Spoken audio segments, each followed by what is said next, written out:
আমি বলতেছি, যে ব্যক্তি বক্তব্য দিয়েছেন নবীর 40 বছরের পূর্বে নবী ছিল না, তিনি ভুল করেছেন। আর দালালগুলো এসে ওই মৌলবীর পক্ষ অবলম্বন করে ওই মৌলবীর অসংখ্য অসঙ্গতিকে আড়াল করার জন্যে তারা এসে আমার বুঝাইতেছে সুনামগঞ্জের বন্যা।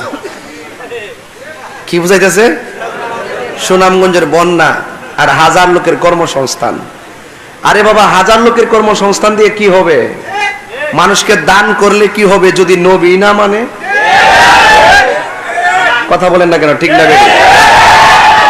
এই জন্য আমি আমার অন্তরস্থল থেকে আমি আব্দুল্লাহ যুক্তিবাদী জিহাদি সাহেবকে আমি মুবারকবাদ জানাই যে তিনি খুব সুন্দর করে ভাঙ্গা ভাঙ্গা বুঝাই দিয়ে গেছে আমার নবী 40 বছরে নবুয়ত প্রকাশ পাওয়ার পরে নবী না, উনি নবী আগেও ছিল, নবী হইয়াই দুনিয়াতে আসছে, 40 বছরে নবুয়ত প্রকাশ পাইছে, কিয়ামত পর্যন্ত ওই নবীর নবুয়ত থাকবে, নবীর পরে আর কোনো নবী আসবেন না।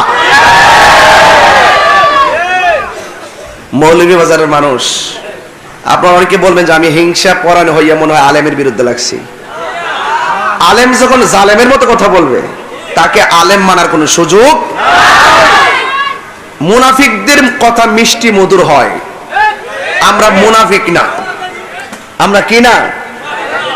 মুনাফিক না। আমরা ঘরের ভিতরে লাইভ অনুষ্ঠানে যে কথা বলবো, হাজার লোকের সামনে মাঠে এসে সেই কথাই বলবো।